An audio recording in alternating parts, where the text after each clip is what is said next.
Buenos días a todos, bienvenidos a estas charlas mañaneras que nos acercan un poco a la realidad de lo que está pasando y de lo que va a venir. Bueno, hoy vamos a hablar de impuestos. Hay un proyecto con media sanción de diputados que está en la Cámara de Senadores en discusión con varios puntos álgidos para aprobación o no. Y es interesante saber de qué va la cosa y en qué nos puede impactar en el futuro cercano. Así que hoy hemos convocado a nuestros amigos de GNP, Guillermo Pérez a la cabeza, Juan Pérez Bay, su hijo, y Sebastián Mancuso del estudio, que nos van a ilustrar acerca del tema. Muy agradecidos, siempre que pedimos colaboración están con nosotros, hace años que participan del instituto, y bueno, son conocidos de todos, pero de todas maneras, por si hay alguien que no los haya, o que no los conozca, cosa que creo que es bastante difícil, vamos a presentarnos todos. Así que, Juan, te cedo la palabra y buena suerte y gracias. Gracias a vos, Daniel, gracias a todo el instituto por este espacio que para nosotros es muy importante y muy representativo y además nos permite divulgar algo que es sumamente importante para toda la comunidad de negocios y sobre todo para el mundo financiero. Así que nuevamente gracias por el espacio. Y bueno, felicitaciones a toda la audiencia que tenemos hoy de, como dijo Dani más temprano, esta charla mañanera hablando sobre impuestos. La verdad que son unos corajudos, así que los felicito a todos. Más que agradecerles, los felicito por tener el coraje de estar esta mañana escuchando sobre impuestos. Coraje Como o dijo miedo. Dani, de todos modos van a ver que es una charla muy orientada a negocio, no es una charla técnica y le van a poder sacar el jugo rápidamente y no se van a aburrir. Soy Juan Pérez Bay, soy socio del Grupo GNP, tengo a mi cargo los negocios de auditoría y outsourcing, soy socio del instituto hace muchos años y la verdad que disfruto mucho de participar de las actividades del instituto, aprendo, me nutro, conozco gente súper interesante, así que aliento a todos los que están presentes a seguir participando de las actividades que propone el instituto porque realmente aportan un montón. Quiero presentar a Guillermo Pérez, que es socio fundador de Grupo GNP y además de ser socio fundador, es mi viejo, ya lo dijo Dani. Y voy a repasar rápidamente el CV de Guillermo, porque si no después me reta, como es mi viejo, después puede retarme. Guillermo Pérez es CEO y socio fundador de Grupo GNP, es una firma especializada en asesoramiento fiscal con fuerte enfoque en estrategia fiscal. Guillermo antes fue socio de la División de Impuestos de Andersen y de EY y es profesor titular ordinario de la UCA, director de IDEA y autor de numerosos artículos y conferencista, tanto a nivel local como a nivel internacional. Grupo GNP es una firma que asesora local e internacionalmente a importantes empresas de Argentina y del exterior y es una de las firmas más nominadas y premiadas del país y a nivel local e internacional, ¿sí? Fuimos nominados y aparte hemos ganado premios como mejor firma de impuestos de Argentina y de América, como mejor firma de tax Reporting and Compliance también de América, y hemos ganado también el premio a la excelencia institucional de IDEA en el año 2006, entregado en el coloquio de IDEA. Así que bueno, estamos muy orgullosos de la firma que hemos creado, que fundó Guillermo en 2006 y que Sebastián y yo hemos acompañado a crear. Y de paso aprovecho para presentarlo a Sebastián Mancuso, que también es socio del Grupo GNP. Él está a cargo del negocio de la división de Corporate Tax, que vas también a estar participando de esta charla. Yo voy a estar oficiando un poquito de moderador, voy a ir mirando las preguntas que vayan surgiendo en el chat. Así que si de golpe la pertinencia de la pregunta da para interrumpir a quien esté hablando, sea Sebastián o sea Guillermo, lo voy a hacer, si no las voy a guardar para el final. La idea es que nos dé el tiempo para responder todas las preguntas. Si alguna, por algún motivo de tiempo, no llegáramos a responder, además de pedir disculpas por anticipado, seguramente después la responderemos de manera privada. Así que bueno, no me quiero extender más porque tenemos poco tiempo y el tema es muy rico. Guillermo, te dejo la palabra a vos para que arranques con la presentación y yo voy a estar siguiendo las preguntas del chat como les dije recién. Gracias a todos. Bueno, muchas gracias por todo y gracias a todos por estar aquí presentes. Gracias IAES porque siempre nos tiene en cuenta muy especialmente. Esta charla es larga, hay mucha información, es un paquete fiscal muy importante. Ayer la dimos y estuvimos prácticamente 2 horas hablando de esto y la gente hacía preguntas y no se iba. Y eran las 7:30 de la noche, sí, más o menos, 2 horas y pico. Acá en principio tenemos 1 hora. Yo lo que pediría, si es algo medio inusual, que por chat avisen las personas que necesariamente deben irse a las 10. ¿Por qué? Porque si podemos darle media hora más y todo el mundo está muy feliz y contento de escuchar y nutrirse, va a ser bueno para poder dar la cantidad de información que tenemos que dar, que es muy importante. Nosotros tratamos de hacer la charla muy, muy movediza siempre, bueno, muchos nos conocen, es interactiva, siempre tratamos que sea una charla de negocios desde el punto de vista de impuestos. Esta es más informativa, porque vamos a informar qué cosa es la moratoria, qué cosa es el blanqueo, pero sí después vamos a meterle mucho condimento cuando nos vayamos metiendo y uniendo blanqueo con bienes personales, que tiene una modificación súper interesante e importante para todos ustedes, y también con el acuerdo entre Estados Unidos y Argentina, porque van a ver que algunos los van a venir a correr por el lado del intercambio y no están así. Ya lo vamos a aclarar eso. Entonces, aquellos que necesiten irse a las 10, infórmenlo, punto, y en base a eso vamos regulando la charla, ¿sí? La primera parte, que es muy informativa, vamos a tratar de hacerla lo más rápido posible. Yo voy a ir compartiendo pantalla a ver si no tengo los problemas que tuve ayer. Y si no, acá estoy compartiendo.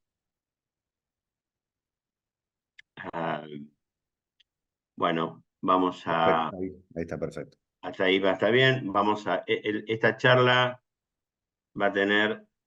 ¿Ves? Me pasa lo mismo que ayer, que no me deja moverla. Tengo el mismo problema de ayer, no sé por qué. Estoy con los botones estos de abajo, ¿viste? Para moverla y no me deja. Por ahí, A ver, primero posicionarse en la presentación y después intentar moverla. Por ahí, por eso. vamos a vuelta a compartir una vez más. Quizá es eso, que me metí en un lugar que no debía. A ver, esto corre.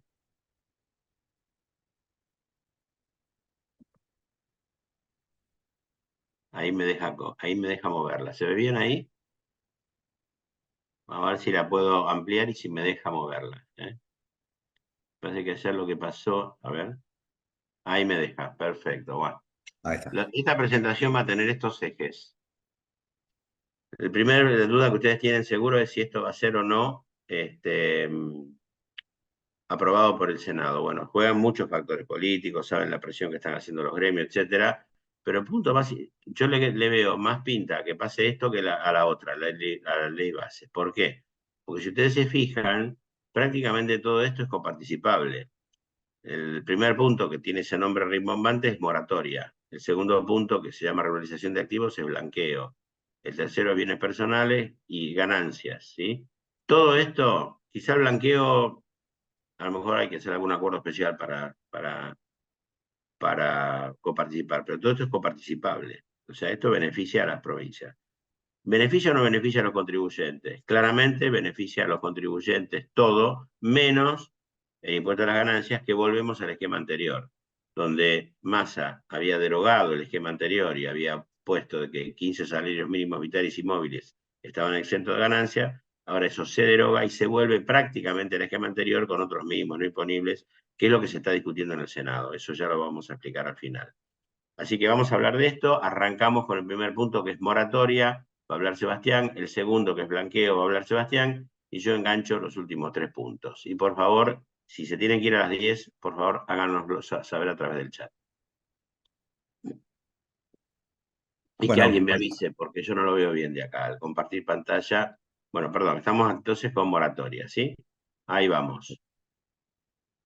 Bien, bueno, como les decía Guillermo, esto va a ser esta parte moratoria es bastante descriptiva, pero la verdad es que desde el punto de vista general, mirándola digamos, con una mirada global, la verdad que la moratoria es muy beneficiosa para aquellos que tengan deudas vencidas y que no hayan pagado al fisco, porque los beneficios que tiene, la verdad que son muy relevantes. Siempre comentamos con esta moratoria, creo que el punto más grande es la gran reducción de intereses que tiene al pagar vía moratoria, y aparte teniendo en cuenta que en los últimos años, con la gran inflación que hubo y las tasas de intereses resarcitorios, o sea, las tasas del fisco corrieron por debajo de la tasa de inflación, ya de por sí, digamos, pagar obligaciones fiscales fuera de término generó una licuación parcial, con lo cual, digamos, si adicionalmente a esas obligaciones fiscales le metemos los beneficios de la moratoria, la verdad que terminan siendo a valores homogéneos, digamos, importes mucho más bajos, ¿no? Que si se hubiesen pagado en el momento que correspondía. Con lo cual, por un lado, el que tiene alguna deuda vencida, la verdad que es un beneficio importante. Para el que siempre cumplió en tiempo y forma, dirá, bueno, ¿por qué, digamos, cumplir en tiempo y forma, ¿no? Destruye un poco esto de la conciencia tributaria, pero bueno, en definitiva, si esta es la última y a partir de ahora, digamos, bajamos la presión fiscal y generamos condiciones de sistema tributario más razonables, probablemente no sea necesario recurrir a este instrumento cada tiempo o a cada momento, porque bueno, hoy es como una herramienta para bajar esa presión fiscal que es muy alta, ¿no? Así que bueno, dicho esto, básicamente el plazo de acogimiento, o sea, la moratoria tiene media sanción, falta senadores, pero una vez que se sancione la norma, digamos, y se publique, tiene que venir la reglamentación de AFIP. Se estima que la reglamentación de AFIP tardará aproximadamente entre 2-3 semanas más o menos, con lo cual a partir del momento en que exista esa reglamentación de AFIP, vamos a tener 5 meses para poder entrar dentro de la moratoria. Las obligaciones vencidas son hasta el 31 de marzo del 2024, que también son obligaciones, la verdad que muy recientes. Eso, digamos, la fecha de corte del proyecto original hablaba de noviembre, y después se fue corriendo, digamos, a medida que se fue difiriendo el tratamiento digamos, de este proyecto, también se fue cambiando la fecha de corte y llega hasta el 31 de marzo, y la verdad que incluye todo tipo de obligaciones, tributarias, aduaneras, seguridad social, y también las infracciones que están relacionadas con estas obligaciones, ¿no? Dentro del tipo de obligaciones que se pueden incluir, acá tenemos, digamos, absolutamente todo, digamos, porque tenemos no solamente la obligación vencida y que esté, digamos, simplemente impaga, sino también aquella que esté en discusión administrativa o que esté en discusión judicial, por ejemplo, en el Tribunal Fiscal. Si tenemos algún litigio, alguna controversia en el Tribunal Fiscal, que más allá, digamos, de la posibilidad de ganar ese juicio, digamos, la verdad que hay que evaluarlo en términos de pagar vía moratoria, porque el pago de la moratoria es tan beneficioso que podríamos eventualmente ceder en la discusión a efectos de pagar un monto mucho, mucho menor, digamos, del que eventualmente tendríamos que pagar ante un fallo desfavorable, ¿no? Obviamente, si incluye alguna obligación de este tipo en la moratoria, voy a tener que desistir y allanarme a la pretensión fiscal, con lo cual no voy a poder repetir después en el futuro lo que pagué vía moratoria. Eso, digamos, ocurre en todas las moratorias de esta manera. El impuesto a la riqueza se puede incluir en esta moratoria también. Eso, en definitiva, es una novedad, pues tener este tipo de obligaciones fiscales que son por única vez y especiales, en realidad no suelen incluirse en moratoria, y bueno, se incluye moratoria, con lo cual para aquellos que estén discutiendo el impuesto de la riqueza también puede ser una alternativa razonable. Después, obligaciones de agente de retención y percepción, planes de facilidades de pago, cualquier otra obligación fiscal también se puede incluir. Acá la novedad también es que se pueden incluir planes de facilidades de pago vigentes o caducos, no solamente los caducos, porque en general las moratorias incluían los planes de pago caducos, o sea, esos planes de pago en los que uno entraba y por ahí por tener 2 o más cuotas impagas se caían y renacía de nuevo la obligación original. Si yo tengo un plan de facilidad de pago vigente, también lo voy a poder meter en moratoria, o sea, de los planes regulares que vengo pagando, ¿no? Ahora vamos a ver cuál es el beneficio de incluir esos planes de facilidad de pago en moratoria. Guillermo, si querés, la segunda slide. Gracias. Bien, ¿qué no entra en moratoria?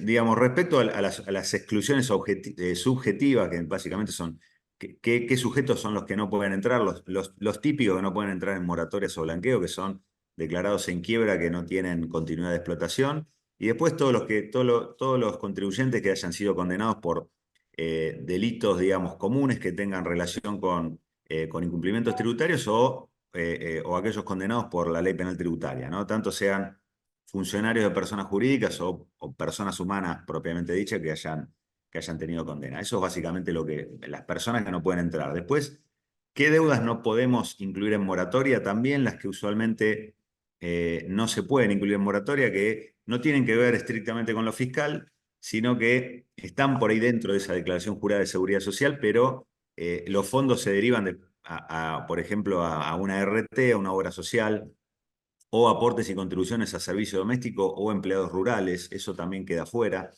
Y después ciertas multas relacionadas con el código aduanero, del régimen de equipaje puntualmente, y después, bueno, seguro de vida obligatorio y monotributo. O sea, la verdad que son cosas muy puntuales, porque el resto, digamos, se puede incluir sin ningún tipo de problema dentro de la moratoria.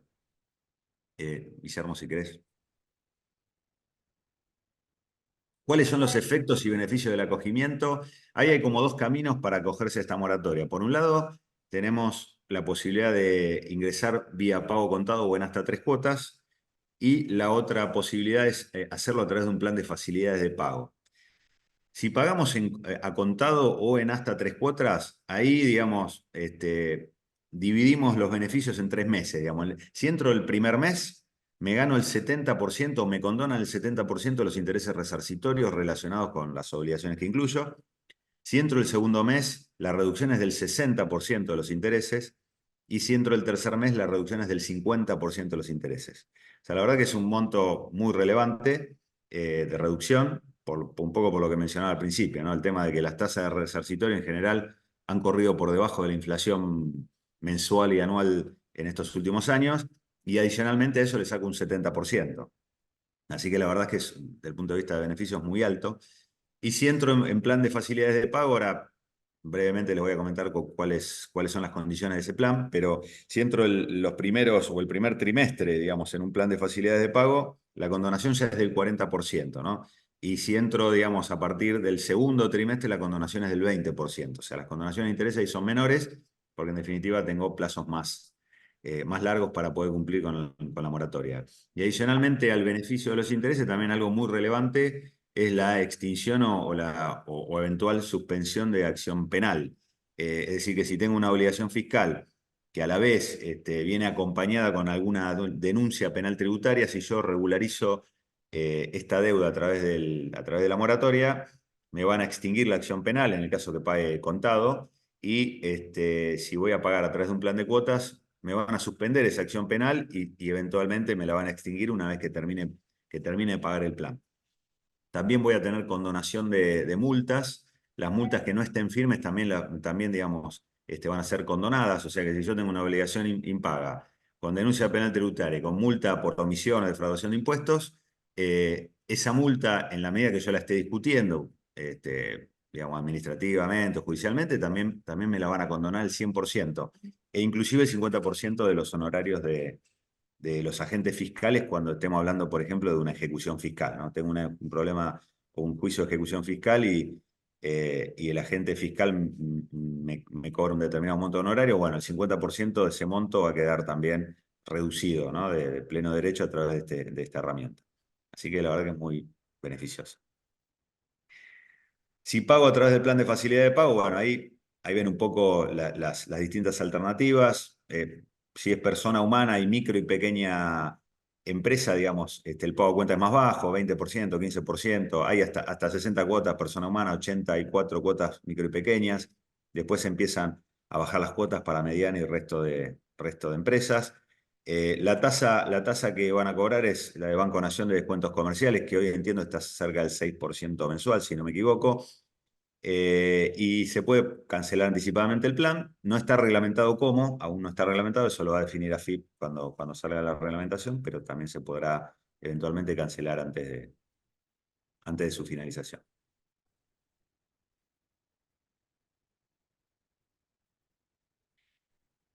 Bueno, planes de facilidad de pago caducos y vigentes, ¿no? Si, como les mencionaba, los planes de pago vigentes también se pueden incluir en moratoria, y ahí, digamos, hay en principio dos tipos de condonaciones. Por un lado, me condonan el 30% de los intereses que están incluidos dentro digamos, dentro de la obligación fiscal que fue consolidada dentro del plan, ¿no? Si yo tenía una obligación fiscal de 100 pesos y, digamos, si tenía otros 100 pesos de interés resarcitorios, digamos, porque incluí esa obligación después del vencimiento en un plan de facilidad de pago, bueno, el 30% de los intereses, o sea, 30 pesos de los intereses me los van a condonar si incluyo este plan dentro de la moratoria.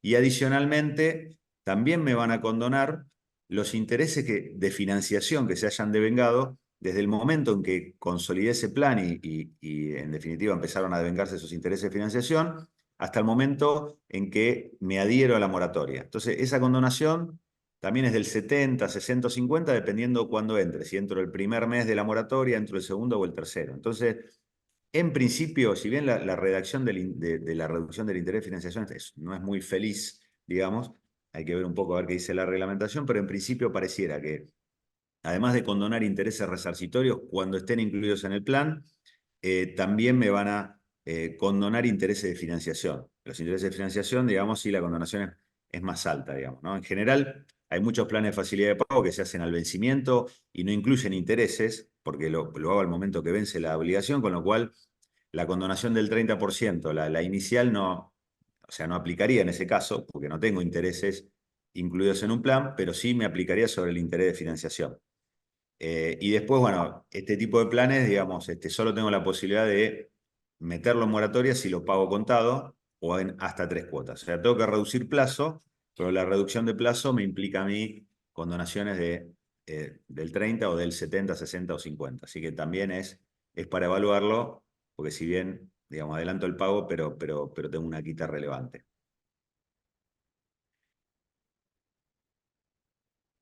Bueno, ese es un poco el resumen de lo que es la moratoria. Ahora vamos al blanqueo. El blanqueo, digamos, comparándolo siempre, cuando lo charlamos un poco de este blanqueo, tratamos de comparar con el blanqueo anterior, el blanqueo del gobierno de Macri. Y el primer punto, digamos, respecto a qué personas pueden regularizar, ahí hay alguna pequeña diferencia en el sentido que este blanqueo permite que sujetos no residentes blanqueen en Argentina. O sea que para blanquear, digamos, a través de este proyecto, no necesariamente hay que ser residente. Obviamente pueden blanquear los residentes fiscales al 31 de diciembre del 2023, pueden ser personas humanas y pueden ser sociedades o sucesiones indivisas, pero también pueden blanquear aquellos sujetos que no son residentes de Argentina y tienen bienes en Argentina que quieren regularizar.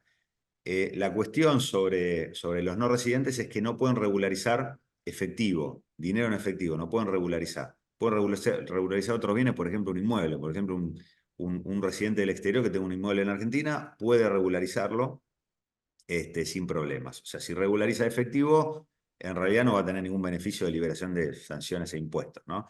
Y también otros sujetos que pueden regularizar son aquellos sujetos que, si bien son no residentes argentinos, lo fueron antes del 31 de diciembre del 2023. O sea, fueron residentes argentinos, pero tal vez, digamos, se perdieron la residencia en Argentina y fueron a vivir a Uruguay o cualquier otro país y quieren adherirse al blanqueo, lo pueden hacer con la condición de que una vez que adhieran a ese blanqueo se convierten nuevamente en residentes argentinos.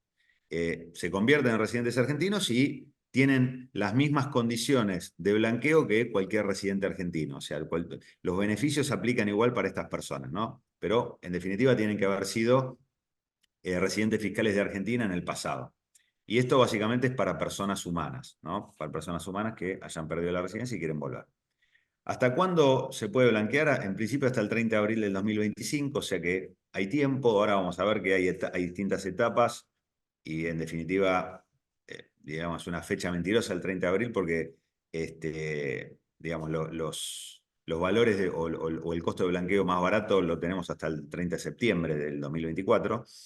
Y bueno, si bien es hasta el 30 de abril, digamos, la posibilidad de blanquear, también el Poder Ejecutivo podría eventualmente prorrogar el blanqueo hasta el 31 de julio. O sea, el proyecto de ley habilita a blanquearlo hasta el 31 de julio del 25.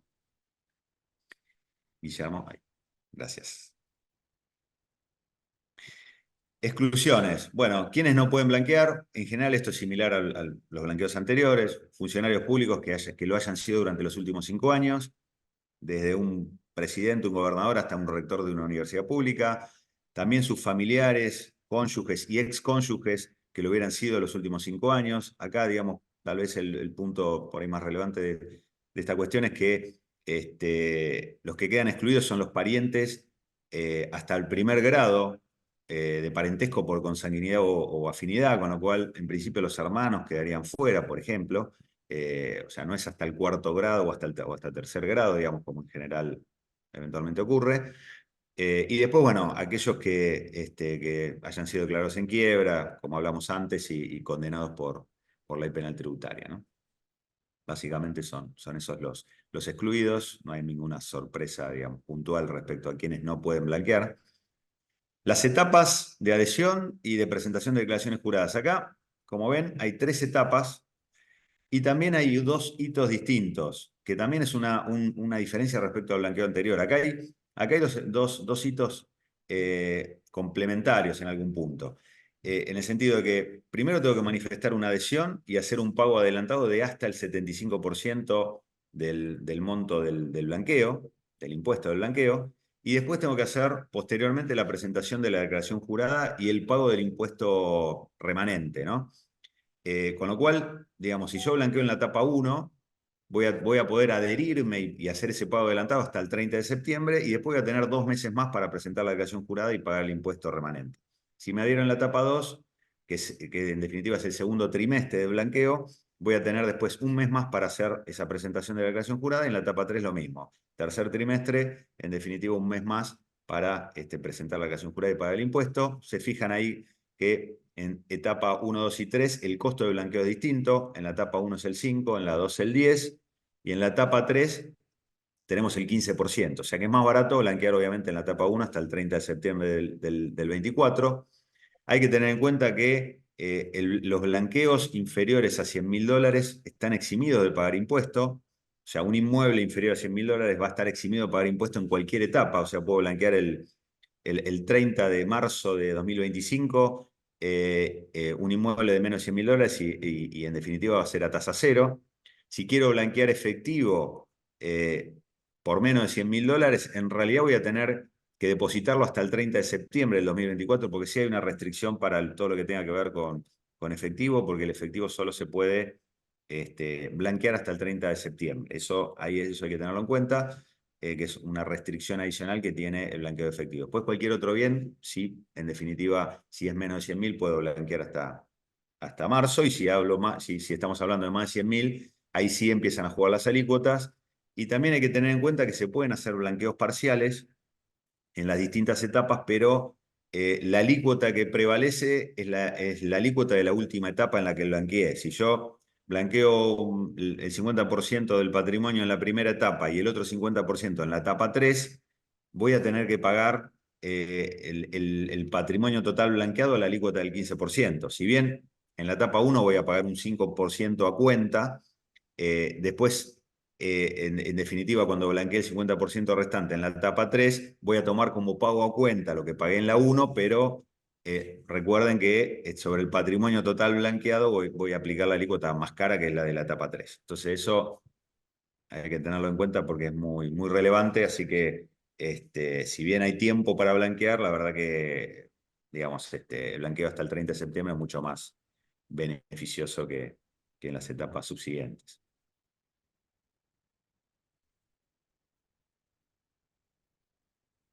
Consideraciones importantes, otros temas relevantes también respecto a este blanqueo. También, a diferencia del blanqueo anterior, acá el impuesto se paga en dólares. No importa si estoy blanqueando activos argentinos o del exterior, el impuesto tengo que pagarlo en dólares. Después vamos a ver cómo se evalúan los bienes y van a ver que en realidad para evaluar esos bienes voy a tener que convertir los activos argentinos, convertirlo a dólares al tipo de cambio MEP de la fecha de regularización y abonar ese blanqueo en dólares.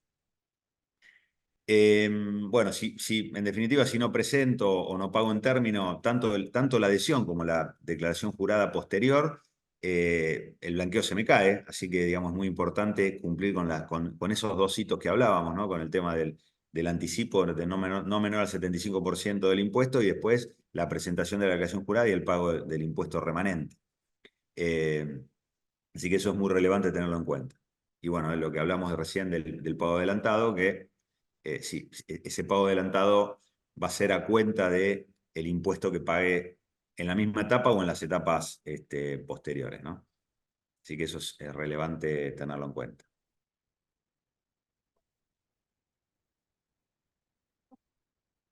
¿Qué bienes se pueden declarar? Bueno, ahí también, digamos, la amplitud de bienes es muy grande. Siempre recuerden que son bienes existentes al 31 de diciembre del 2023. Todavía no está definido en este proyecto de ley cómo voy a demostrar la propiedad o la posesión o tenencia que tenga sobre ese bien. Eso va a surgir de la propia reglamentación, pero sí tengo que, en definitiva, demostrar que ese bien existe en mi patrimonio al 31 de diciembre del 2023. Y puede ser tenencia de moneda, nacional o extranjera, pueden ser inmuebles, locales o del exterior. Dentro de los bienes muebles, acá tenemos títulos, valores de todo tipo, participaciones en sociedades, certificado de participación o título de deuda de fideicomiso, cuotas parte de fondos comunes de inversión, bonos, ADRs, lo que sea, todo eso es blanqueable. Cualquier otro bien mueble. Demás bienes también, cualquier crédito susceptible de valor económico también puede blanquearse. Por ejemplo, digamos, siempre aparece la discusión en los blanqueos de, a ver, quiero blanquear un inmueble, pero no tengo escritura, tengo un boleto o estoy haciendo pagos, digamos, por un proyecto en el pozo. ¿Se puede blanquear? ¿No se puede blanquear? Sí, eso en definitiva es un crédito con valor económico, eso es blanqueable, no es un inmueble, pero es un crédito.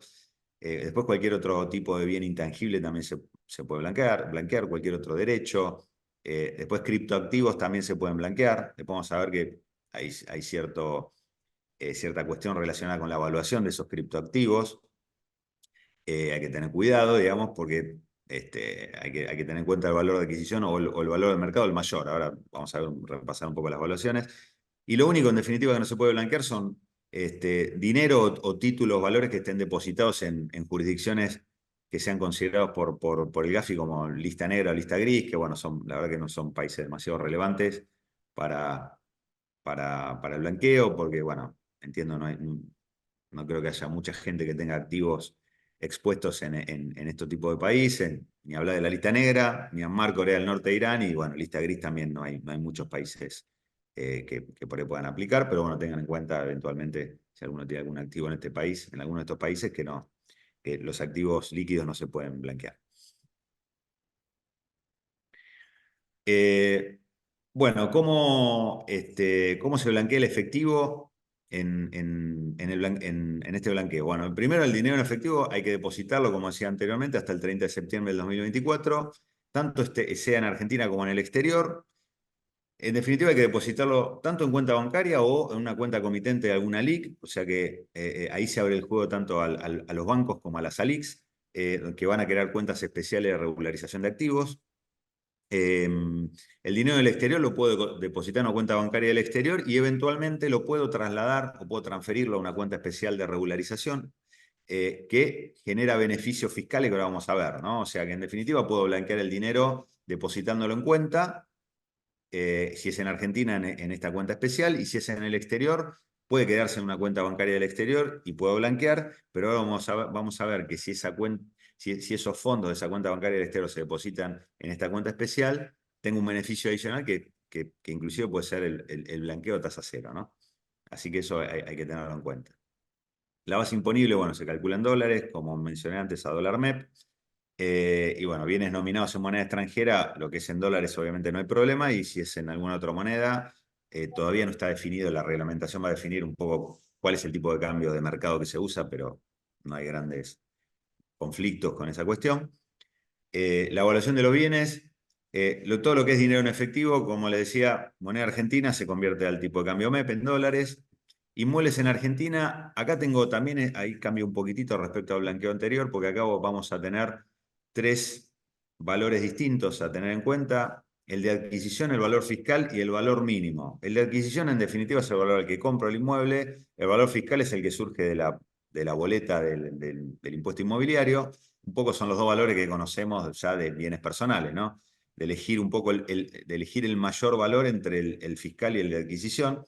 Por ahora se suma un tercer valor, que es el valor mínimo, que es un valor de mercado que va a establecer la reglamentación y se establece en función a valores promedio por metro cuadrado o por hectáreas, dependiendo si son bienes urbanos o rurales, que va a determinar la reglamentación y que en definitiva va a poner un valor mínimo de mercado aceptable para el blanqueo. Si bien, digamos, la ley habla de que digamos, obviamente este valor mínimo va a ser un valor de mercado, pero si, digamos, si yo puedo probar que el inmueble que voy a blanquear, por ejemplo, tiene un valor de mercado inferior a ese valor mínimo, en definitiva yo eventualmente podría probar que ese valor es distinto y el fisco puede eventualmente considerar un valor menor, digamos, ¿no? Pero bueno, en general estas cuestiones, digamos, son difíciles de probar en la práctica, pero sí está contemplada esa posibilidad. Después, para todo lo que tenga que ver con títulos, valores y participaciones en sociedades que no coticen, se toma el BPP, si hay balance cerrado, se convierte a dólares, hay que actualizar ese BPP, si por ejemplo, digamos, es un balance que cierra en septiembre, lo voy a tener que actualizar hasta diciembre, y ahí convertirlo a dólares al tipo de cambio MEP. Y si no tengo balances, ahí sí tengo que determinar los activos y pasivos de esa participación y evaluarlos en función a las normas de este blanqueo, ¿no? Por ejemplo, en el caso de una sociedad de hecho o una sociedad irregular, digamos, se denominan ahora, probablemente tenga que utilizar este método, ¿no? Evaluar los activos de esta sociedad irregular y ver cuáles son sus valores de acuerdo a las normas del blanqueo y los pasivos, y el neto entre los dos sería lo que debería blanquear. Y después, en el caso que tenga títulos valores que coticen, ahí en definitiva es el valor de cotización al momento, a la fecha de regularización. Otros bienes muebles, bueno, valor de mercado, si son en pesos se convierte a dólares, si no siguen en dólares. Créditos y similares, valor nominal más intereses, también muy parecido a bienes personales, transformarlo a dólares si son activos en pesos. Derechos, acá básicamente, o bienes intangibles, es el valor con el valor, digamos, que se pagó al tercero para adquirir ese derecho, o el costo, el costo de adquisición actualizado de ese derecho, ¿no? Las criptomonedas o criptoactivos, acá hay que tener en cuenta que hay que considerar el valor mayor entre el valor de mercado y el valor de adquisición, con lo cual si lo adquirí más caro y el 31 de diciembre del 23 la evaluación es más baja de la criptomoneda, bueno, voy a tener que considerar el valor de adquisición, no el valor de mercado del 31 de diciembre. Y después, bueno, cualquier otro bien local o del exterior también va a ser a valor de mercado. Y ahí, digamos, la reglamentación puede agregar algún procedimiento de evaluación para el caso de bienes que por ahí sean difíciles de determinar su valor de mercado, ¿no? Porque no son tan comunes y bueno, y es difícil determinar un valor de mercado o conseguir un mercado que lo evalúe.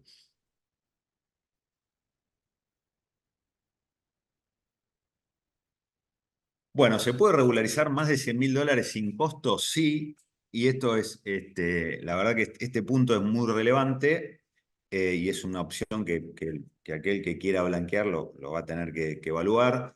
Y a diferencia de lo que pasaba en el pasado, que en el blanqueo anterior, que sí existía la posibilidad de blanquear efectivo y mantenerlo en una cuenta especial de regularización, la diferencia en este blanqueo me parece que es que si bien yo tengo que depositar los fondos, o sea, tengo la posibilidad, ¿no? Esto es voluntario, la posibilidad de depositar los fondos que tengan en el exterior o locales en esa cuenta especial de regularización y eventualmente mantener esos fondos hasta el 31 de diciembre del 2025, si los mantengo hasta esa fecha, voy a tener el blanqueo a tasa cero.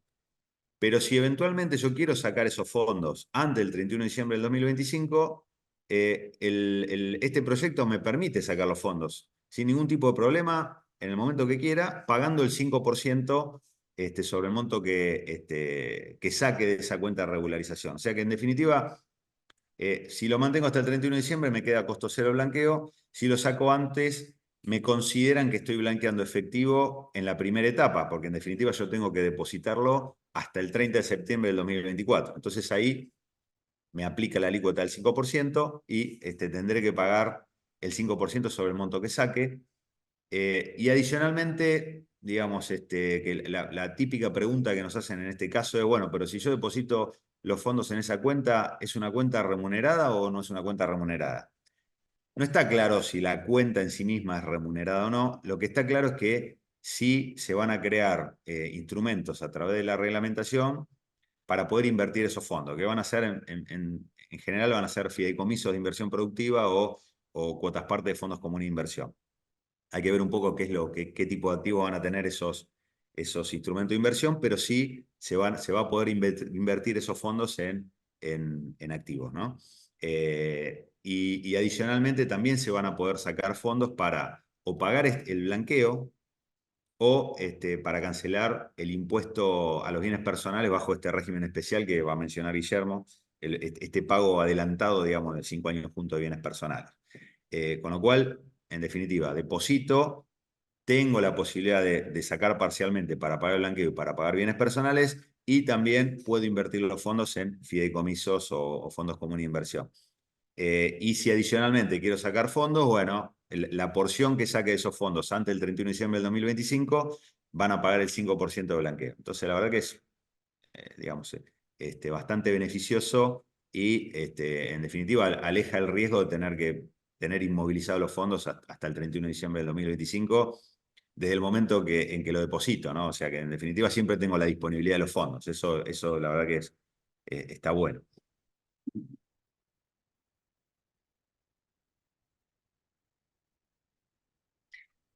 Bueno, este punto también es muy relevante y ahí, bueno, con Guillermo tuvimos muchas idas y vueltas con el punto porque en el proyecto original estaba, después lo sacaron, después lo volvieron a poner y bueno, finalmente, en definitiva, el proyecto que ya tiene media sanción de diputados está incluido. En el que ingresó a diputados lo habían sacado. Después, dentro de comisión lo volvieron a poner, lo cual está bueno porque la verdad que es un punto muy interesante, no solo para personas humanas, sino también para empresas, o por ejemplo empresas de construcción, porque acá permite que personas humanas regularicen, blanqueen inmuebles a título personal que estén a nombre de sociedades, o sea, cuya titularidad formal la tengan sociedades. Por ejemplo, si tengo, no sé, un campo dentro de una sociedad, y yo soy el titular de las acciones de esa empresa que tiene ese campo, eventualmente yo puedo blanquear a mi nombre el campo, pagando la tasa del 5, 10 o 15, depende del momento en que regularice. Y eso, digamos, tiene en principio como el beneficio principal es que puedo sacar ese inmueble de la sociedad, que me va a permitir en un futuro, si quiero vender ese campo o vender ese inmueble, pagar una tasa del 15% de impuesto a las ganancias sobre el resultado de venta, en lugar del 35% que tendría que pagar si lo vendiera desde la sociedad. Y adicionalmente me va a permitir revaluar el costo impositivo de ese inmueble, porque digamos, yo voy a regularizar ese determinado inmueble a la tasa del 5 sobre un valor de mercado determinado, y el día de mañana, cuando venda ese inmueble, voy a tomar como valor impositivo el valor del blanqueo. Entonces, en definitiva, pagando el 5, voy a revaluar ese activo, y después, digamos, sobre el diferencial entre ese monto revaluado y el precio de venta que tenga en el futuro, simplemente pagaré el 15. O sea, en definitiva, pago sobre parte del valor, pago el 5 y sobre parte el 15, mientras que si lo vendiera dentro de la sociedad, pagaría el 35. Y la verdad que esto destraba también a veces muchos negocios, por ejemplo, en la industria de la construcción, que empresas de construcción que tienen inmuebles, terrenos de hace muchos años, encapsulados en sociedades, y que por ahí no se deciden hacer un determinado desarrollo inmobiliario porque sacar ese inmueble de esa sociedad implica un costo tributario muy grande que encarece demasiado el proyecto y por eso hace que algunos proyectos se caigan. Bueno, esto es una posibilidad de sacar esos inmuebles en cabeza de sociedad y ponerlo en cabeza de persona física. Y después, digamos, el punto relevante a tener en cuenta es que digamos, si alguien opta por esta alternativa, dentro de los 2 años de la fecha de regularización, va a tener que hacer la escritura traslativa de dominio desde la sociedad a la persona física, ¿no? Digamos, en definitiva, cumplir con la obligación de la traslación de dominio, la obligación formal, pero digamos, esa escrituración no va a tener efectos fiscales porque el blanqueo va a matar esos efectos fiscales, o sea, no va a tener el pago de ningún impuesto. sino que el impuesto en definitiva va a ser pagado a través del blanqueo. Así que la verdad que es Hay montones de situaciones donde los abogados normalmente, en el pasado sobre todo, le han dicho a empresarios, empresas, propietarios, etcétera, que o pongan el inmueble dentro de una sociedad para protegerlo legalmente y encapsularlo de otro fondo de comercio, por ejemplo, o directamente sucedió que se compró la empresa vía comprando las acciones porque era el vendedor se quería sacar de encima de esa sociedad Dormi que solo tenía ese inmueble.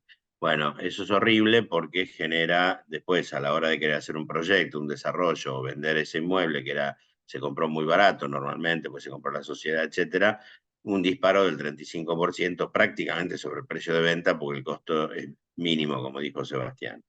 Entonces nosotros los tributaristas somos al revés, siempre tratamos de que el inmueble se separe del fondo de comercio, cuestión de que el fondo de comercio no arrastre al patrimonio. Entonces, esto que explicó recién Sebastián es clave, es fundamental, porque permite limpiar un impacto tremendo del 35% y reducirlo al 15%, en principio.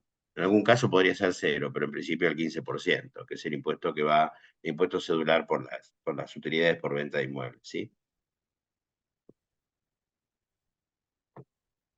bien. Y beneficios, bueno, por ahí voy un poquito más rápido porque si bien son muchos los beneficios, digamos, en general, para resumirlo sería, evito pagar cualquier tipo de impuestos nacionales que tengan que ver con los impuestos a las ganancias, IVA, débitos y créditos. No voy a tener ninguna determinación de impuestos por parte de AFIP y aparte voy a tener liberaciones de cuestiones de ley penal tributaria o ley penal cambiaria inclusive, con lo cual también es importante, digamos, tener en cuenta estas cuestiones, porque en definitiva me libera no solo de la parte tributaria en sí misma, sino también de sanciones, ¿no? Y también multas que no estén firmes. Las multas que no estén firmes también las libera.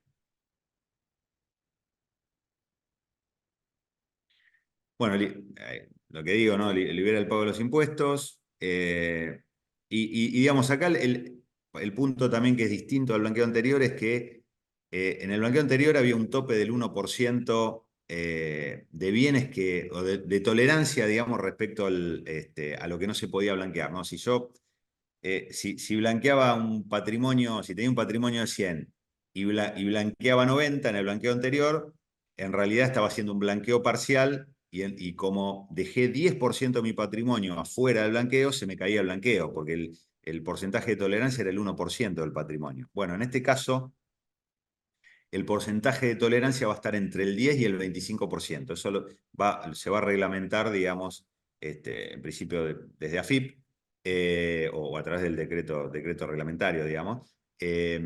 Y básicamente, digamos, va a estar entre el 10 y el 25%. Y también la novedad, digamos, además de tener un umbral más alto, es que si yo hago un blanqueo parcial, por ejemplo, no sé, blanqueo el 50% de mi patrimonio y me queda el 50% afuera, igualmente, no es que se me cae el blanqueo, sino que yo voy a mantener los beneficios del blanqueo sobre ese 50% del patrimonio blanqueado. En realidad, el único beneficio que voy a perder es el beneficio que está en el segundo punto de la slide, que es un beneficio que tengo sobre bienes que tuve previo al 31 de diciembre de 2023 y que en definitiva los tenía en negro y que no los declaré. O sea que el ejemplo por ahí más claro es, o sea, por ejemplo, compré un inmueble que no declaré en el año 2022, en junio de 2023 lo vendí, con lo cual al 31 de diciembre de 2023 no lo puedo blanquear porque no lo tengo, digamos, a ese bien. Bueno, si yo hago un blanqueo que respeta los porcentajes del 10 al 25 y no me paso, también voy a tener el beneficio que si eventualmente el fisco me descubriera la compra de un inmueble que no declaré en el 2022, pero que no incluía en el blanqueo porque lo vendí antes, esa situación también está liberada de cualquier efecto tributario, de cualquier multa y sanción.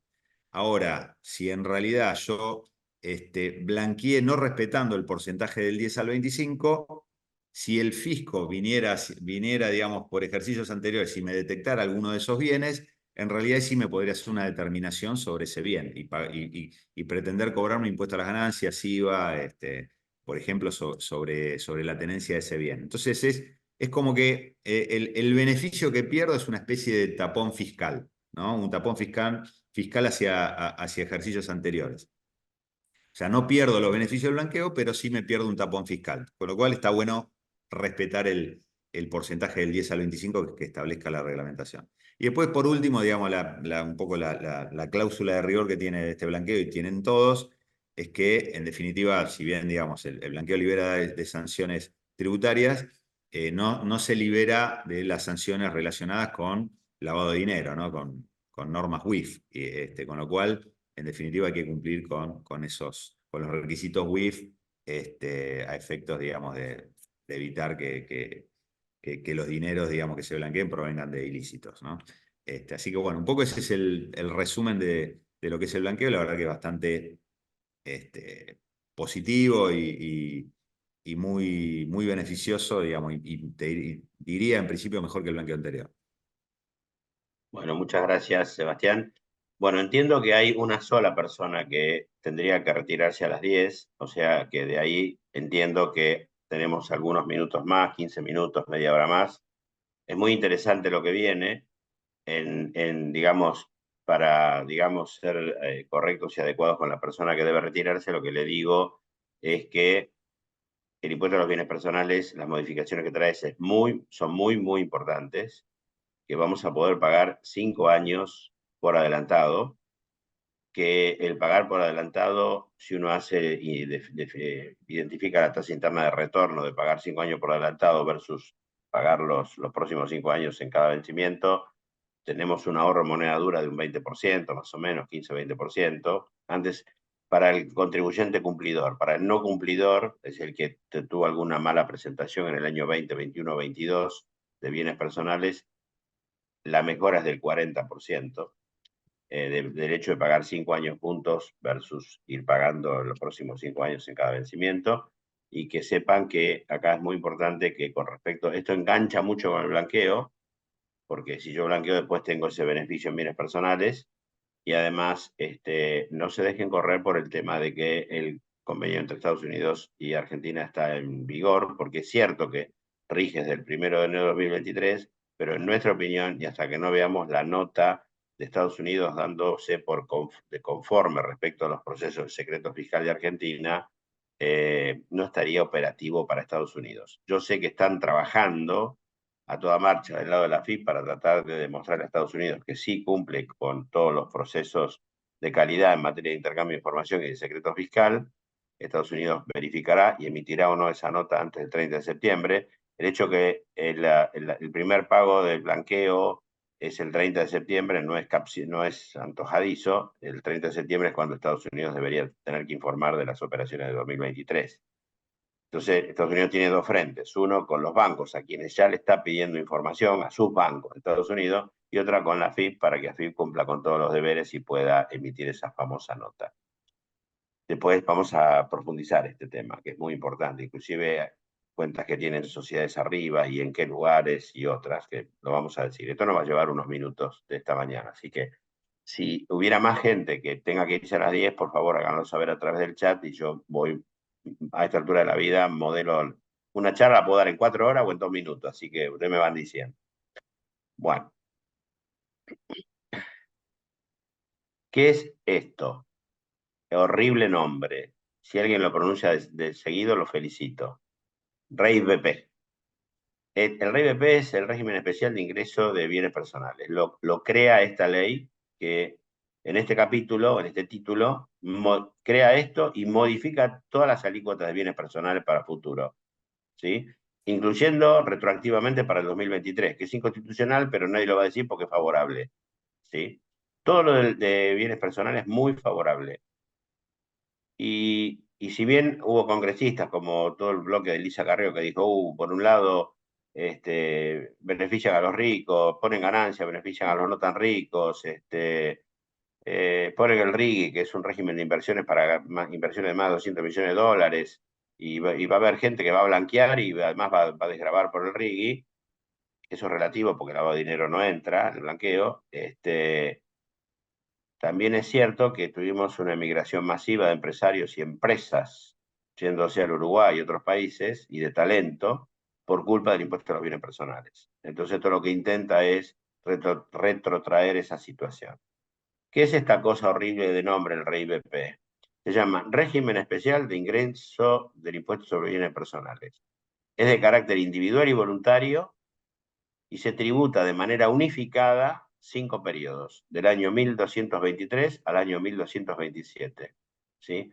Aquellos contribuyentes que con efecto al 31 de diciembre de 2023 hayan hecho un blanqueo, pagaron eso vía blanqueo, con lo cual les dejan pagar 4 años más a través del RIBP, que va a incluir el 2024 y 2027. Yo ya sé lo que ustedes están pensando. Yo pago 5 años por adelantado y me lo van a cambiar. No, no se lo van a cambiar. Ya ahora vamos a explicar por qué.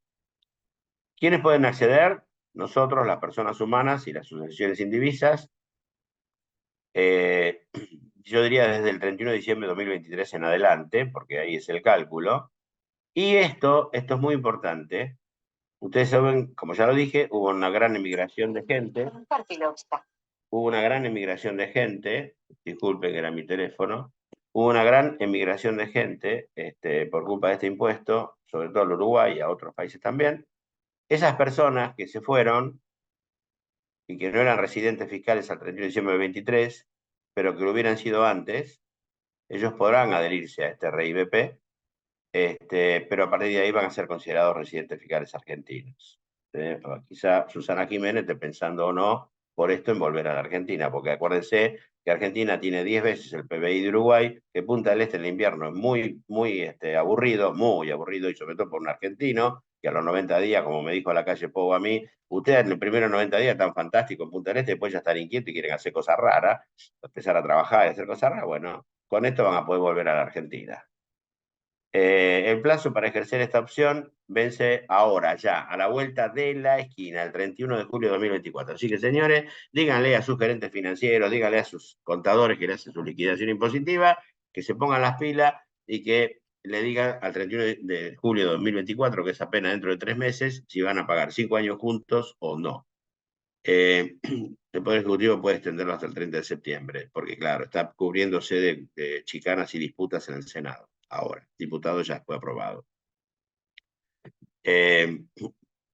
Para los contribuyentes que se metieron en el blanqueo, podrán adherir hasta la fecha límite para la presentación de la declaración jurada del blanqueo, que era posterior, creo que era abril del 2025. ¿Sí? 2025, digo bien. ¿Está bien, Sebastián? Sí. Bien. ¿Cómo se determina la base imponible? Miren, ustedes ahora van a tener que liquidar bienes personales a junio del 2023, ¿sí? A 2024, sobre sus bienes al 31 de diciembre de 2023. Obviamente, neto de acciones y participaciones que pagan el impuesto vía responsable sustituto, vía las sociedades emisoras de las acciones. Obviamente van a eliminar la casa habitación, que ahora el mínimo exento es de $350.000, antes era de 18 millones de pesos, ahora es de 350 millones de pesos. Van a eliminar los bienes exentos y van a restar el mínimo no imponible, que ahora es de 100 millones, $100.000, y no como era antes, que era de 2,50 pesos. Determinado esa base imponible del impuesto a los bienes personales, que lo van a tener que hacer ahora para junio, esa base se multiplica por 5. Entonces van a tener la base multiplicada por 5. Los bienes regularizados, para este primer cálculo, no van a integrar el cálculo anterior, sino que deberán sumarse los bienes blanqueados en las 3 etapas, convertir a pesos el monto que era en dólares, se acuerda que el blanqueo era en dólares, y luego lo van a multiplicar por 4. ¿Por qué? Porque el quinto lo pagaron vía blanqueo antes. La base determinada del año 2023, de los bienes existentes del 2023, de bienes personales, multiplicada por 5, la alícuota que se le va a aplicar es el 0,45 para contribuyentes que no regularizaron, y del 0,5 para contribuyentes que sí regularizaron por los 4 años restantes. Y esto es muy importante, el último punto, porque muchos van a tener esa duda. Ya, qué bien, yo en junio pago bienes personales y después en julio me adhiero al RIBP y tengo que pagarlo por 5 años seguidos. ¿Cómo es la historia? Bueno, lo estoy pagando 2 veces el 2023. No, porque el 2023 lo van a pagar en junio con bienes personales y todo lo que paguen por bienes personales 2023 lo van a tomar a cuenta, lo van a acreditar contra el pago que tengan que hacer de RIBP cuando se adhieran en principio en julio. O sea, no es que van a pagar 2 veces sobre el 2023. La reglamentación va a establecer todo, método, fecha de pago y demás requisitos. Repetimos acá que se tomará como crédito fiscal del RIBP el impuesto sobre los bienes personales que abonamos por el periodo 2023, que se paga en junio de 2024, si no lo postergan. Deberá hacerse un pago inicial del 75% del total del impuesto determinado bajo la norma del RIBP, o sea que nosotros en julio nos vamos digamos, a adherir a esto.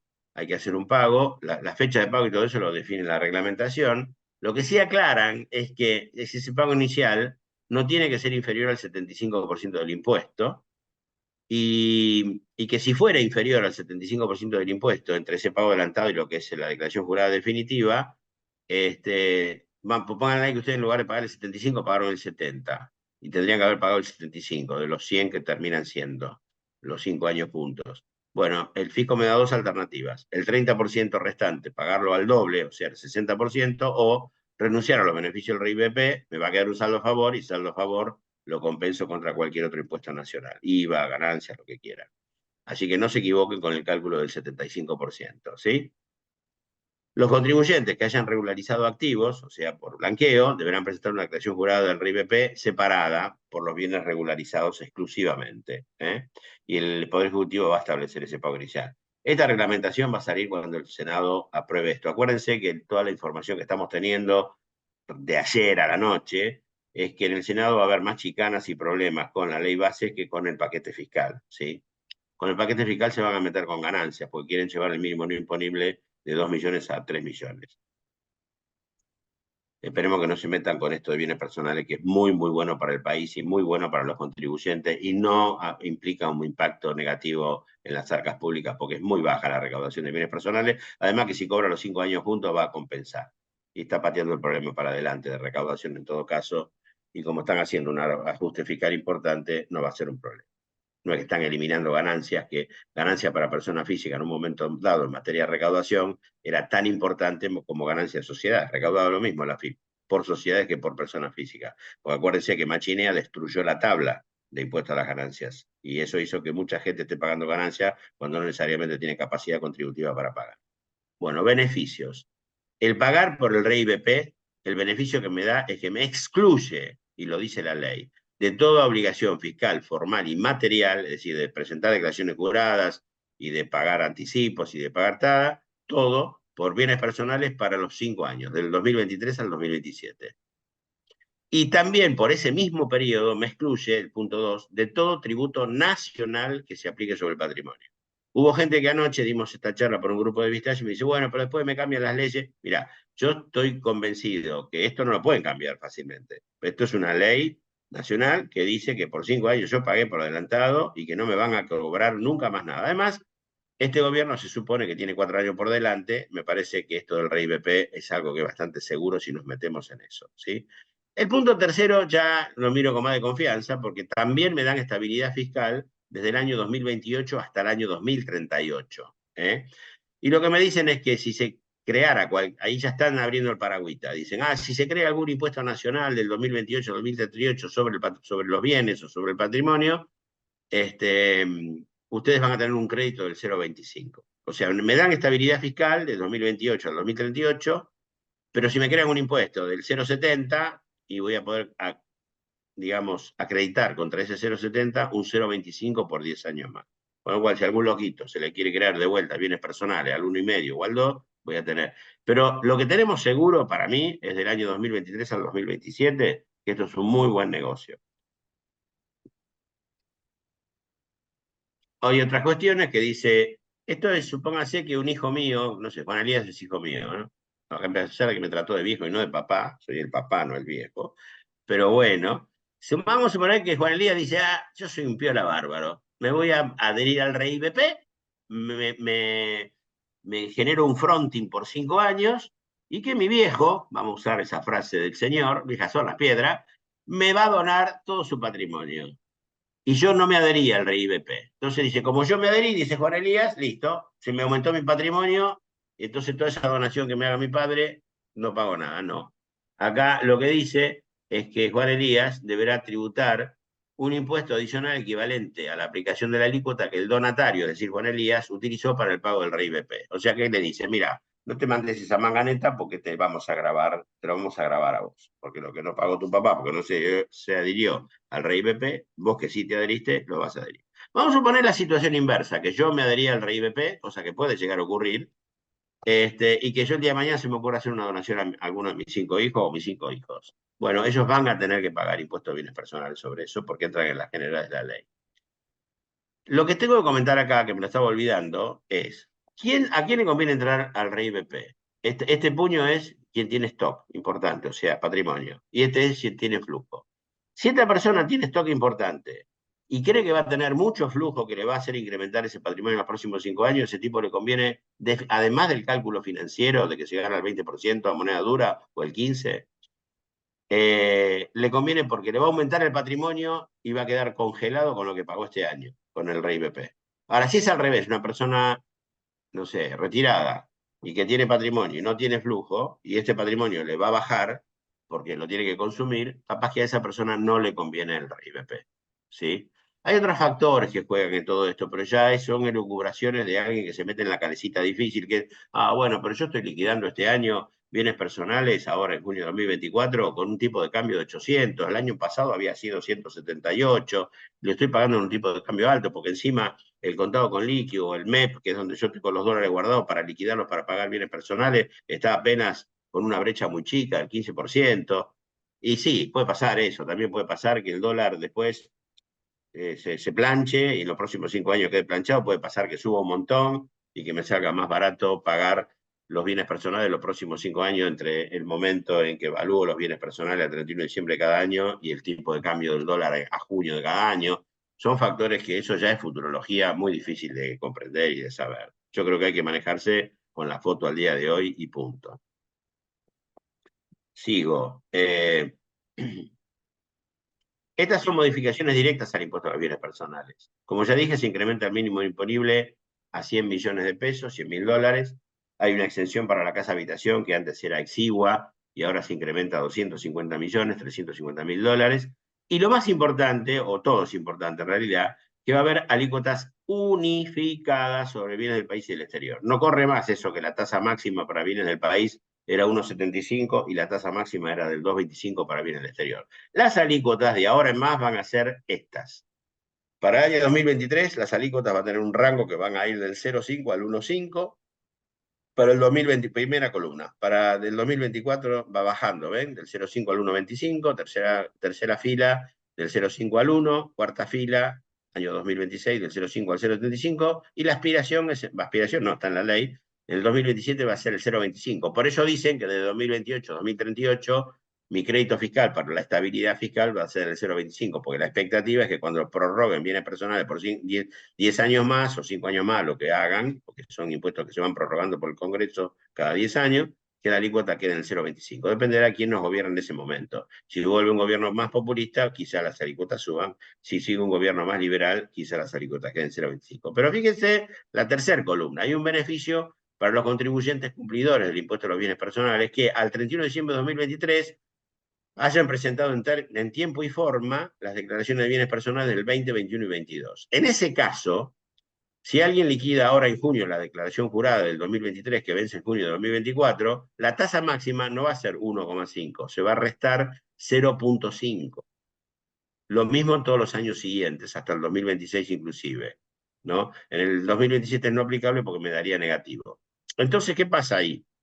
Cuando ustedes hagan el cálculo financiero de pagar los 5 años juntos versus pagar año por año, tienen que ver si fueron contribuyentes cumplidores o no cumplidores, porque la tasa interna de retorno es mucho más alta para el no cumplidor, como siempre, porque va a pagar en el 2023 la tasa del 1,5, en cambio el cumplidor va a pagar la tasa máxima del 1,25 en el 2023. Bueno, todo este cálculo que se hace del 0,45 por 5 años de base imponible, que es el RIBP, se compara moneda dura contra pagar cada año bienes personales, más los anticipos, todo eso se trae a valor actual y habrá que ver si tienen que tomar en el cálculo del impuesto de cada año la escala que llega al 1,5, 1,25, 1, 0,35, etcétera, reducido o no en el 0,5.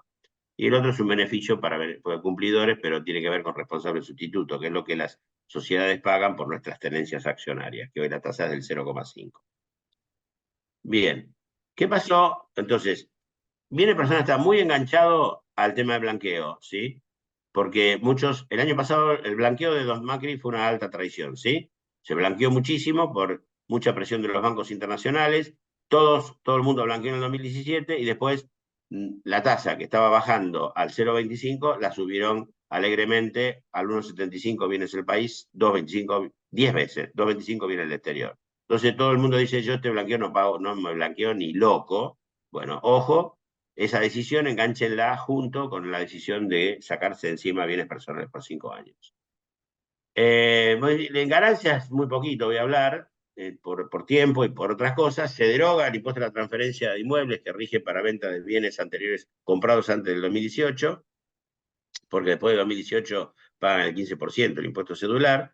Y bueno, básicamente se vuelve a lo que era el impuesto a las ganancias antes de la modificación que hizo Massa. Massa creó un impuesto cedular, dijo de que no pagaban impuestos a las ganancias 15 salarios mínimos vitales inmóviles, ahora se vuelve a como era antes. Se eliminan un montón de exenciones que había puesto Massa, se vuelve a como era antes, prácticamente quedan las mismas deducciones, y ahí ponemos que el soltero pagará más o menos, por encima de 1.800.000 y el casado por encima de 2.200.000. Dejan la deducción especial de 2,5 veces para autónomo y 3,8 veces para trabajo en relación de dependencia. Siguen las asimetrías entre autónomos y personal de dependencia. No se explica por qué eso está mal. Y esta es el cuarto punto. Los montos se actualizarán anualmente a partir de 2025 y semestral a partir de 2024. Este es uno de los puntos. Y el segundo, cuál tiene que ser el mínimo no imponible, es lo que está en discusión en el Senado. El Senado va a discutir sobre esto. Hay gente que quiere llevar el mínimo no imponible a 3 millones, están insistiendo, ¿sí? A pesar de que eso es menor recaudación para las provincias, pero lo quieren porque, claro, como con Massa votaron de sacarlo, ahora al votar de ponerlo, se queman del triple de los cuatriple que ya están quemados. El último punto es muy importante porque se van a actualizar las escalas del impuesto. Hoy las escalas llegaban que arriba de 6 millones de pesos, 6.000 dólares, ya estaba pagando el 35%. No sé si ahorita tuvo alguna pequeña actualización eso o no, no recuerdo, pero lo importante es que ahora que se va a pagar el 35% sobre un monto imponible superior a 36 millones, es decir, 36.000 dólares. Esto es mejor que lo que teníamos, mucho mejor, pero es peor que lo que hubo, por ejemplo, en la década de los 90. En la década de los 90 estábamos más alineados con lo que pasa en el mundo, donde se llega a la tasa máxima progresivamente en niveles más altos de escala, 200.000 dólares, 300.000 dólares. Bueno, en la década del 90 se pagaba el 35% sobre el excedente de 120.000 pesos, es decir, 120.000 dólares. ¿Sí?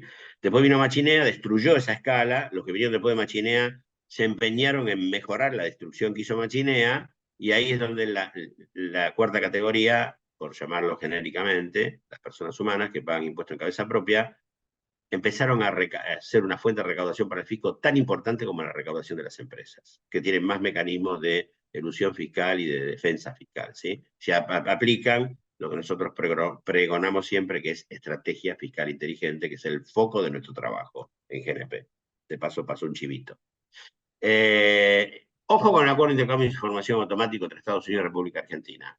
Estados Unidos, 2 minutos más y voy cortando para preguntas si hubiera.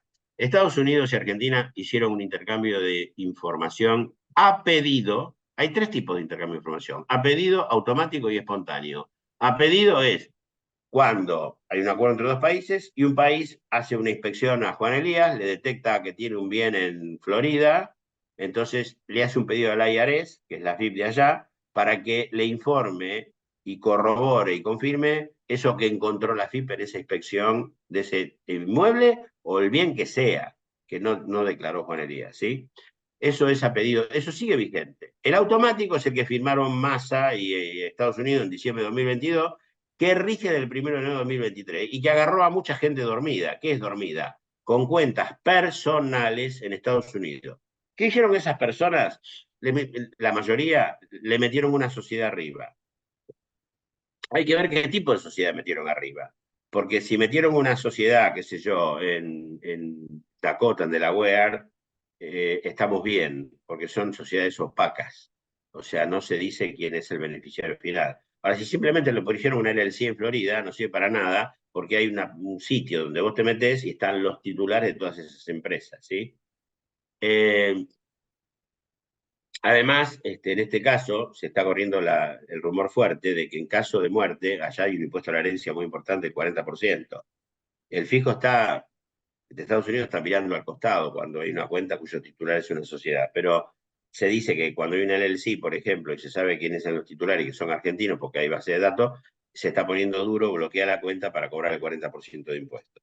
Entonces, vuelvo a que Massa y Estados Unidos firmaron el acuerdo en diciembre de 2022, rige desde enero de 2023. Hubo gente que tenía cuentas a título personal y se fueron a una sociedad. Si lo hicieron bien, se fueron a una sociedad de fuera de Estados Unidos, alguna isla, paraíso fiscal, que sobre todo que esté bajo el dominio de Estados Unidos, porque las que están bajo el dominio de Europa, hay presión de Europa para esas islas para que cumplan con todos los requisitos de Gafi, etcétera, y salgan de lista gris o lista negra, y que empiecen a informar. Hay muchas que dicen que van a informar y no lo están haciendo en la práctica, pero en cualquier momento informan y son hasta.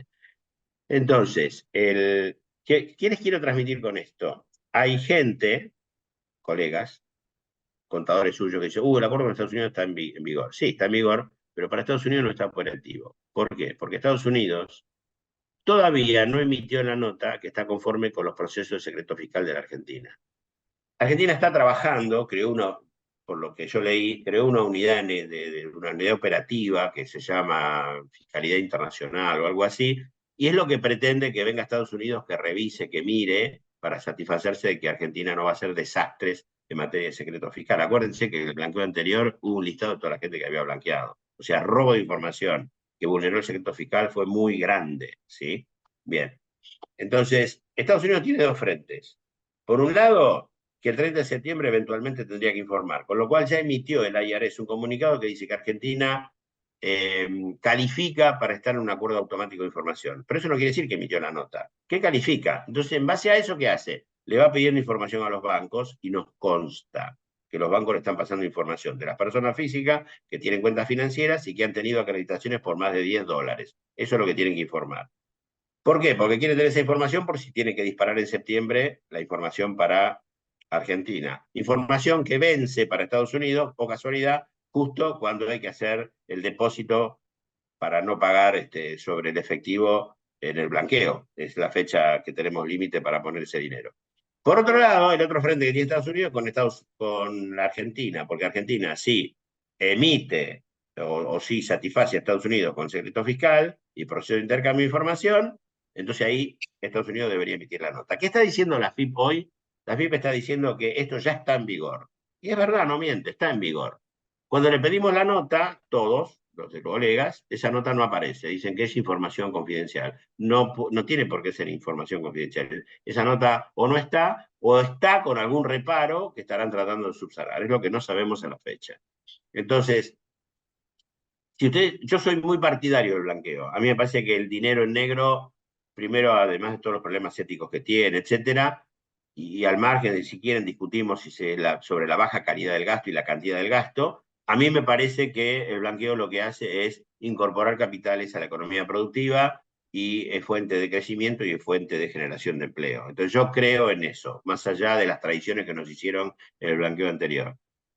Pero creo que la decisión de blanquear tiene que pasar por uno hoy y no tanto porque me vengan a correr con el tema del intercambio con Estados Unidos. Da para hablarlo personalmente. Yo le pedí a Juan Elías, no sé si lo pudo hacer, le pedí que pusiera ahí en el chateo los mails nuestros y algún teléfono móvil. No sé si lo pudo hacer, porque si alguno va a quedar por falta de tiempo sobre todo, si alguno va a quedar con dudas sobre este tema de blanqueo, intercambio de información con Estados Unidos y decisión o no de pagar el RIBP en 5 todos juntos o no, y cuáles son mis ventajas o no, bueno, esto amerita una charla un poquito más extensa.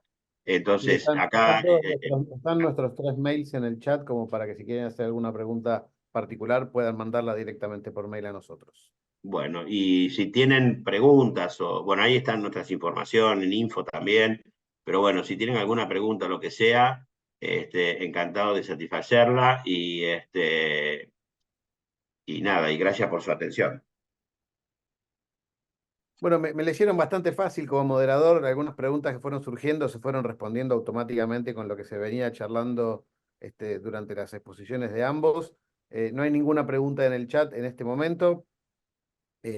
Así que si quieren podemos dar un minuto más si surgiera alguna pregunta puntual, pero quiero agradecer a las más de 50 personas que estuvieron activas hasta las 10 de la mañana. Después de las 10 se nos bajaron 4 o 5, pero la verdad que seguimos hasta las 10:20 con casi plena atención, así que muchas gracias y espero que haya sido claro. No sé, Daniel, si querés agregar algo antes de terminar. No, la verdad que de vuelta agradecerles a ustedes la participación. Se nos estiró la charla, pero fue muy fructífera porque realmente tocaron todos los puntos y especialmente los puntos de persona física que algunos pueden estar interesados en entender muy bien.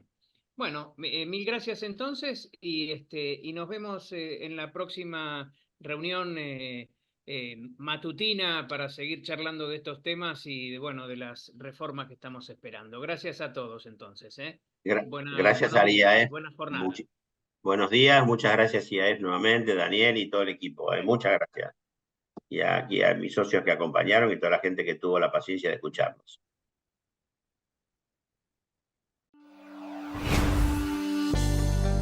Hoy, las reglas de juego cambian muy rápido. En Grupo GNP estamos preparados para estos cambios. Innovamos. Grupo GNP, expertos en servicios integrales de impuestos.